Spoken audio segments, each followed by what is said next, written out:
Doctor ortho Ayurvedic oil and capsule. अब दर्द भी घुटने टेकेगा। चारधाम यात्रा पर सीएम धामी ने की बैठक। यात्रा को सुव्यवस्थित, सुरक्षित, स्वच्छ बनाने के निर्देश। मानवीय संवेदनशीलता को सर्वोच्च प्राथमिकता।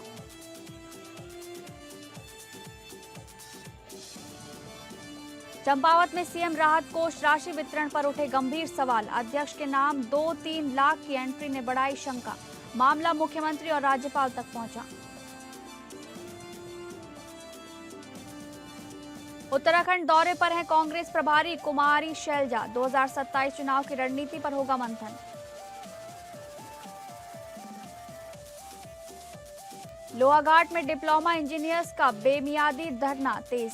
27 सूत्रीय मांगों पर प्रदर्शन। कांग्रेस के साथ यूकेडी भी उतरी समर्थन में।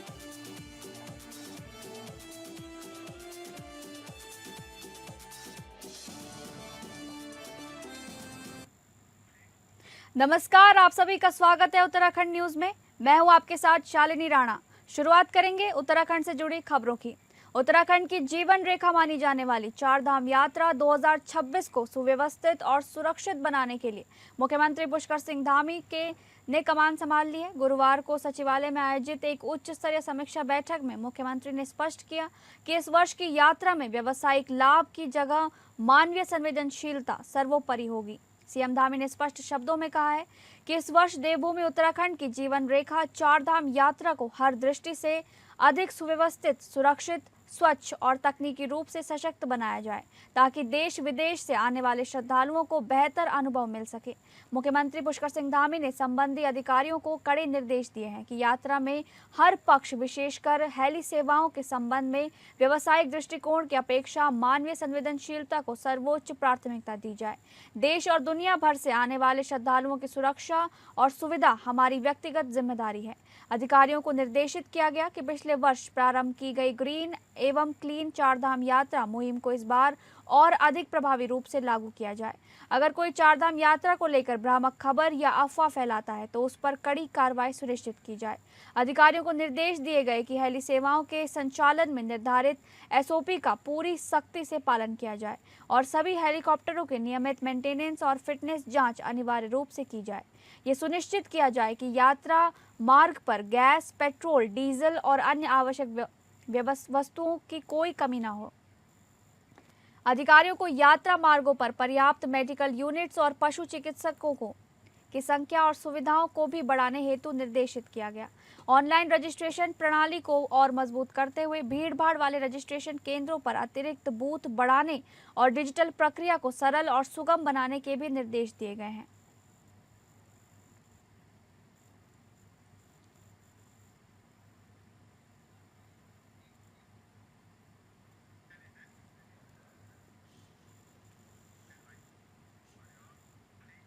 खटीमा में सैनिक सम्मान समारोह में सीएम पुष्कर सिंह धामी ने शहीदों को श्रद्धांजलि दी और सीएसडी कैंटीन का उद्घाटन कर सैनिकों और परिवारों को सुविधाएं देने की घोषणाएं भी की। इस सम्मान समारोह में मुख्यमंत्री पुष्कर सिंह धामी ने भी भाग लिया। ये कार्यक्रम उनके पिता सूबेदार स्वर्गीय शेर सिंह धामी की 6ठी पुण्यतिथि के अवसर पर आयोजित किया गया। इस अवसर पर मुख्यमंत्री पुष्कर सिंह धामी ने वीर शहीदों को श्रद्धांजलि अर्पित करते हुए उनके परिजनों को सम्मानित किया। मुख्यमंत्री ने कहा कि देश की सुरक्षा के लिए अपने प्राण न्योछावर करने वाले सैनिकों का बलिदान सदैव राष्ट्र के लिए प्रेरणा का स्रोत रहेगा। सीएम ने कार्यक्रम के दौरान सैनिक मिलन केंद्र और सीएसडी कैंटीन का भी लोकार्पण किया। मुख्यमंत्री पुष्कर सिंह धामी ने स्वयं कैंटीन से खरीदारी कर इसकी शुरुआत की। उन्होंने कहा कि इस कैंटीन के खुलने से क्षेत्र के सैनिकों, पूर्व सैनिकों और उनके परिवारों को बड़ी सुविधा मिलेगी। पुष्कर सिंह धामी ने स्वयं को सैनिक पुत्र बताते हुए कहा कि उन्हें सेना और सैनिक परिवारों की जरूरतों का भली भांति एहसास है और राज्य सरकार उनके कल्याण के लिए लगातार कार्य कर रही है। कार्यक्रम में बड़ी संख्या में सैनिक, पूर्व सैनिक और स्थानीय लोग मौजूद रहे, जिन्होंने इस आयोजन को भावनात्मक और गौरवपूर्ण बना दिया। बेटा, एक फौजी के लिए उसकी वर्दी ही उसकी सम्मान होती है, वर्दी ही उसकी पहचान होती है। और बेटा, ये सिर्फ सम्मान नहीं बल्कि ये एक बहुत बड़ी जिम्मेदारी है और देश की सेवा करने की जिम्मेदारी है। लोग वर्दी पहने हुए व्यक्ति को देखते ही उसके प्रति मन के भाव को बदल देते हैं। मन में तमाम प्रकार का एक विश्वास का भाव, एक श्रद्धा का भाव, एक परस्पर लगाव का भाव, आत्मीयता का भाव पैदा हो जाता है। सैनिक की वर्दी इस प्रकार की वर्दी होती है भाइयों बहनों। तब मैंने पूछा, पिताजी अगर कभी मैं वर्दी नहीं पहन पाया तो क्या मैं देश सेवा नहीं कर पाऊंगा? तो जानते हैं उन्होंने क्या कहा? उन्होंने जो बात कही वो बात मेरे जीवन का रास्ता बन गई और मेरे जीवन का ध्येय बन गई भाइयों बहनों। अगली खबर, उत्तराखंड के चंपावत जिले में मुख्यमंत्री राहत कोष के वितरण को लेकर बड़ा विवाद सामने आया है। राहत राशि के भुगतान में कथित अनियमितताओं के आरोप से सियासी और प्रशासनिक गलियारों में हलचल मचा दी है। कांग्रेस के प्रदेश सचिव आनंद सिंह मेहरा ने राहत कोष की सूची में संदिग्ध प्रविष्टियों का हवाला देते हुए गंभीर सवाल उठाए हैं। उनके अनुसार सूची के क्रमांक 409 पर 2 लाख अध्यक्ष के नाम जारी किए गए हैं, लेकिन लाभार्थी की स्पष्ट पहचान नहीं है। वहीं क्रमांक 871 पर 3 लाख की राशि ऐसे नाम पर जारी की गई है जो अधूरा और अस्पष्ट दर्ज है। मेहरा का कहना है कि यह महज लापरवाही नहीं बल्कि बड़ी अनियमितता की ओर इशारा करता है और इसकी निष्पक्ष जांच होनी चाहिए। इसी मामले को सूचना के अधिकार के जरिए उजागर करने वाले डॉक्टर हरीश शर्मा उर्फ नरेंद्र उत्तराखंडी ने गंभीर आरोप लगाए हैं। उनका कहना है कि राहत कोष का लाभ जरूरतमंदों के बजाय प्रभावशाली और राजनीतिक रूप से जुड़े लोगों को अधिक दिया गया है। उन्होंने आरोप लगाया कि विभाग द्वारा उपलब्ध कराई गई जानकारी अधूरी और घुमावदार है, जिसे सुधारने के लिए उन्होंने दोबारा अनुरोध किया है। नरेंद्र उत्तराखंडी ने बताया कि उन्होंने सबका विकास पार्टी के अध्यक्ष के रूप में जिलाधिकारी के माध्यम से मुख्यमंत्री को एक पत्र भेजा है। इस पत्र में उन्होंने आरटीआई लगाने के बाद उन्हें मिल रही जान से मारने की धमकियों का जिक्र किया है। आरोप लगाया गया है कि ये धमकियां भाजपा कार्यकर्ताओं की ओर से दी जा रही हैं। साथ ही उन्होंने ये भी दावा किया कि इस पूरे राहत कोष प्रकरण में भाजपा के कुछ दिग्गज नेताओं के नाम भी सामने आ रहे हैं, जिससे मामला और गंभीर हो गया है। उन्होंने साफ कहा कि वे डरने वाले नहीं हैं और गरीबों के हक की लड़ाई जारी रखेंगे। उनका कहना है कि यदि सहायता सही पात्रों को मिलती तो उन्हें कोई आपत्ति नहीं होती, लेकिन मौजूदा हालत सरकार धन के दुरुपयोग की आशंका को मजबूत करते हैं। जाग उत्तराखंड जाग पहाड़ अभियान के तहत मैं आज भाजपा के उन राहत कोष वाले नेताओं को ये चेतावनी देना चाहता हूँ कि आपने आम जनता और गरीब जनता के हक में जो डाका डाला है और अपना आप लोग समर्थन कर रहे हैं, और मैं जहाँ पर मिल रहा हूँ बाजार में और मेरे घर के पास उत्तराखंडी चोर है करके नारे लगाए जा रहे हैं, जबकि 800 लोगों की ये सूचना अधिकार के तहत हमारे पास सूची है, जिसमें तमाम भाजपा के जिला स्तर के पदाधिकारी, मंडल स्तर के पदाधिकारी, महिला मोर्चा, युवा मोर्चा, सभी लोग उसमें शामिल हैं। हमने अभी तक किसी का नाम नहीं लिया, जबकि हमारे पास 800 लोगों के नाम हैं। उत्तराखंड कांग्रेस की प्रदेश प्रभारी कुमारी शैलजा इन दिनों उत्तराखंड दौरे पर हैं। कुमाऊं और गढ़वाल दोनों मंडलों में कार्यकर्ताओं और पदाधिकारियों के साथ बैठक कर 2027 विधानसभा चुनाव की रणनीति तैयार कर रही हैं। पार्टी के प्रदेश महामंत्री नवीन जोशी ने कहा, कुमारी शैलजा के दौरे से संगठन और कार्यकर्ताओं का मनोबल बढ़ रहा है। बैठक में तय हुआ कि वार्ड स्तर तक रणनीति बनाकर बीजेपी सरकार की विफलताओं को जनता तक पहुंचाया जाएगा। नवीन जोशी ने गुटबाजी की चर्चाओं को खारिज करते हुए कहा कि पार्टी में समय सब कुछ ठीक ठाक है, किसी भी तरह की गुटबाजी की बातें निराधार हैं। हमारी उत्तराखंड कांग्रेस की प्रभारी आदरणीय शैलजा जी उत्तराखंड के 5 दिवसीय दौरों पे हैं। वो पहले चरण में हमारे कुमाऊं मंडल के रुद्रपुर साइड पे, और उसके बाद हरिद्वार में, कोटद्वार में, देहरादून में और मसूरी में कार्यकर्ताओं से संवाद स्थापित करेंगे। एक काफ़ी उत्साह कार्यकर्ताओं में देखने को मिल रहा है। जिस प्रकार से 2027 में राज्य के अंदर चुनाव होने जा रहा है और भारतीय जनता पार्टी की जो विफलता हैं उनको हम जनता के बीच में लेके जा रहे हैं। जिस प्रकार से पिछले पूरे 5 साल के कार्यकाल में भारतीय जनता पार्टी ने कोई भी ऐसा काम नहीं किया जिसको हम भारतीय जनता पार्टी की उपलब्धि बता सकें। तो हम पूरे वार्ड स्तर पर, ब्लॉक स्तर पर हम लोग जा रहे हैं और प्रभारी जी हमारे जो कांग्रेस के जो कार्यकर्ता उनको संदेश भी दे रही है और कांग्रेस का कार्यकर्ता लगातार जनता के संपर्क में है और भारतीय जनता पार्टी की नाकामियों को जनता के बीच में लेके जा रहे हैं। मैं समझता हूँ कि प्रभारी जी के उत्तराखंड दौरे से कांग्रेस को एक नई ऊर्जा का संचार होगा। अगली खबर, उत्तराखंड डिप्लोमा इंजीनियर्स का 27 सूत्रीय मांगों को लेकर लोहाघाट में चल रहा बेमियादी धरना प्रदर्शन अब उग्र रूप लेता जा रहा है। शासन की अनदेखी से नाराज इंजीनियर्स का आक्रोश धरना स्थल पर खुलकर सामने आ रहा है। क्षेत्रीय विधायक और कांग्रेस के वरिष्ठ नेता खुशहाल सिंह अधिकारी अपने समर्थकों के साथ धरना स्थल पर पहुंचे और आंदोलन को खुला समर्थन दिया। उन्होंने कहा कि डिप्लोमा इंजीनियर्स की मांगे जायज हैं और उनकी आवाज को शासन तक मजबूती से उठाया जाएगा। इस दौरान उत्तराखंड क्रांति दल के कार्यकर्ताओं ने भी आंदोलन को समर्थन देकर इसे और ताकत दी। सभा में वक्ताओं ने सरकार पर तीखा हमला बोलते हुए कहा कि एक और कर्मचारी 60 साल तक सेवा देते हैं, जबकि विधायक और सांसद मात्र 5 साल में पेंशन के पात्र हो जाते हैं, जो कि पूरी तरह अन्यायपूर्ण व्यवस्था है। महासंघ के जिलाध्यक्ष गोपाल सिंह गडकोटी ने बताया कि शासन स्तर से वार्ता का प्रस्ताव आया था, लेकिन उसका मसौदा आंदोलन को कमजोर करने वाला लगा, जिसे इंजीनियर्स ने खारिज कर दिया। आंदोलनकारियों ने साफ कहा कि जब तक उनकी सभी मांगें पूरी नहीं होती तब तक ये बेमियादी हड़ताल जारी रहेगी। उनका कहना है कि अभी आंदोलन निर्णायक मोड़ पर पहुंच चुका है और वे पीछे हटने वाले नहीं हैं।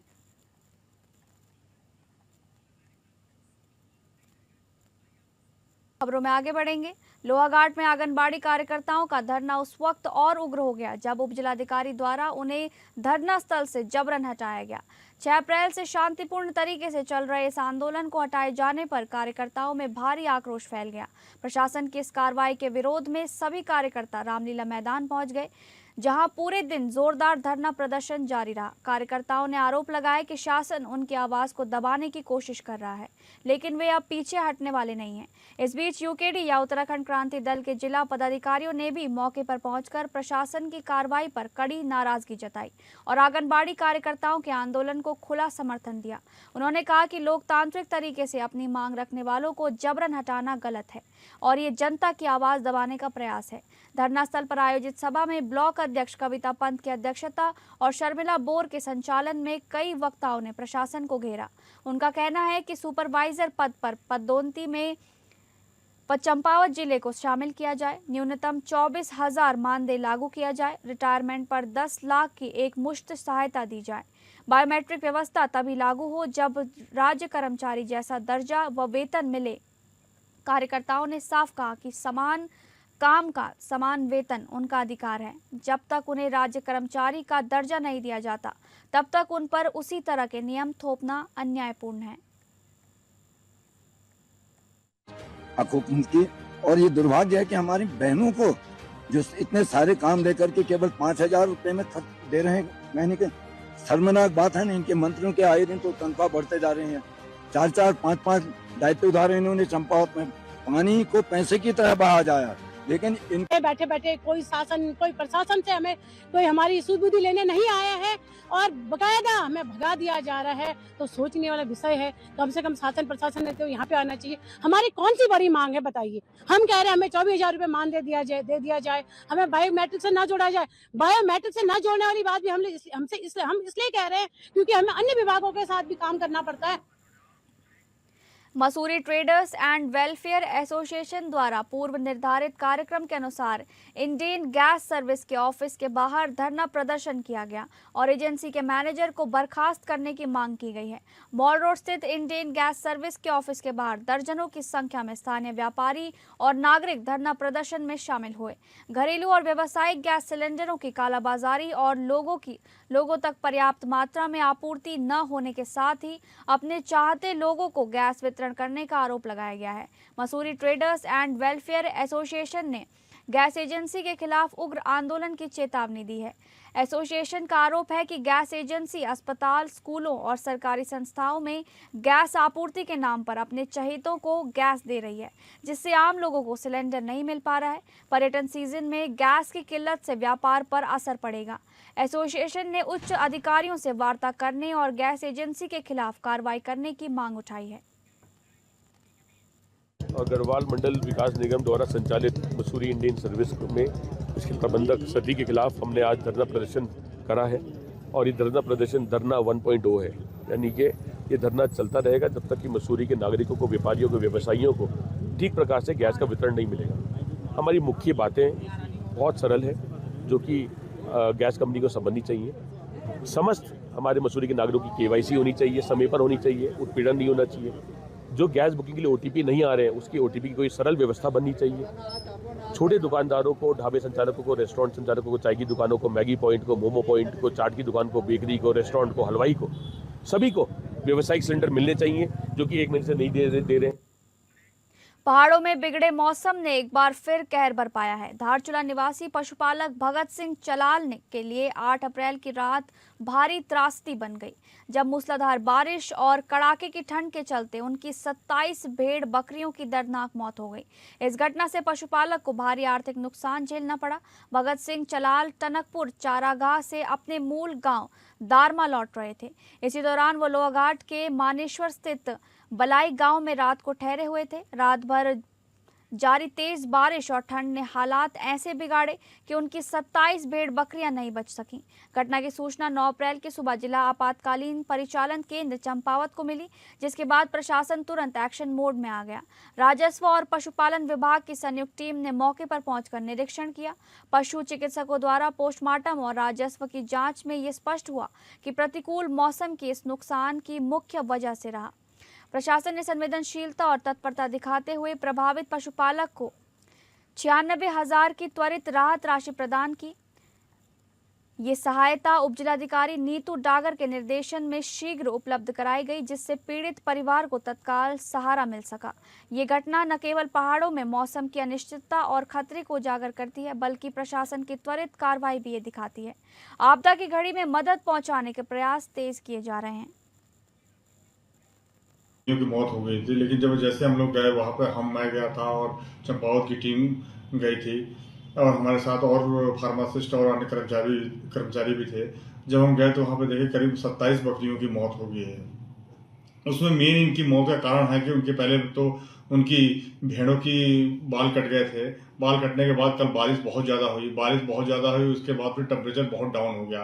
टेम्परेचर बहुत डाउन होने की वजह से एकदम निमोनिया हुआ, उनको फेफड़ों में से जकड़न वगैरह हुई और बिजली के कड़कने से मेन तो निमोनिया के कारण उनकी डेथ हो गई और बिजली के कड़कने से अचानक उनकी डेथ हो गई है। देहरादून के प्रेमनगर क्षेत्र में छात्र की मौत के मामले में डून पुलिस को बड़ी सफलता हाथ लगी है।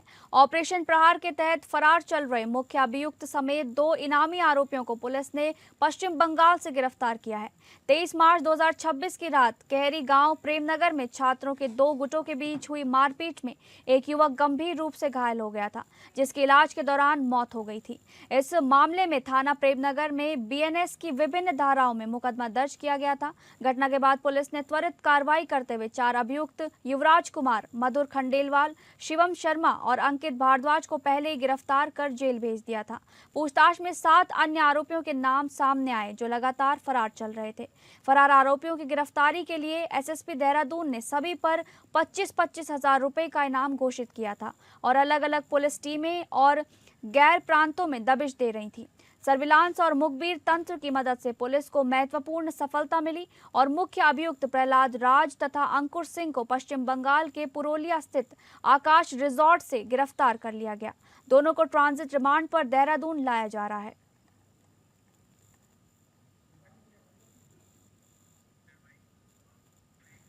रुड़की की गंग नहर कोतवाली पुलिस को बड़ी सफलता हाथ लगी है। पुलिस ने क्षेत्र निवासी एक नाबालिग किशोर को दिल्ली से सकुशल बरामद कर लिया है। ये नाबालिग किशोर 15 दिन पहले संदिग्ध हालत में लापता हो गया था। परिजनों के द्वारा नाबालिग किशोर की काफी तलाश की गई थी, लेकिन नाबालिग किशोर का कुछ भी पता नहीं चल पाया था, जिसके बाद पुलिस के द्वारा नाबालिग किशोर की तलाश में कई टीमें लगाकर अभियान चलाया गया, जिसके बाद पुलिस के द्वारा नाबालिग किशोर को दिल्ली से सकुशल बरामद कर लिया गया है। पुलिस के द्वारा गंग नहर कोतवाली में प्रेस कॉन्फ्रेंस कर लापता नाबालिग किशोर के सकुशल मिलने की जानकारी दी गई है। पब्लिक में एक मैसेज दें, 26/3/2026 को आज से करीब 15 दिन पहले एक बच्चा जो 14 साल की उम्र का है घर से निकला और वापस नहीं आया। एक दिन तक 24-25 घंटे तक परिजनों का कहना था कि वो खुद आसपास पड़ोस में और रिश्तेदारी में ढूंढते रहे। जब उन्हें लगा कि शायद उनकी पहुंच से बच्चा दूर चला गया, तो उन्होंने पुलिस को इसकी सूचना 27 तारीख को दी है।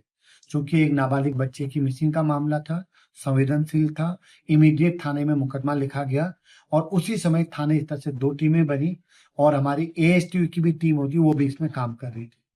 क्योंकि ऐसा बच्चा जो पहली बार घर से बाहर निकला है बिना किसी मकसद के, न उसके पास मोबाइल है, ट्रेस करना बहुत कठिन काम था। फिलहाल उत्तराखंड न्यूज में बस इतना ही। नमस्कार।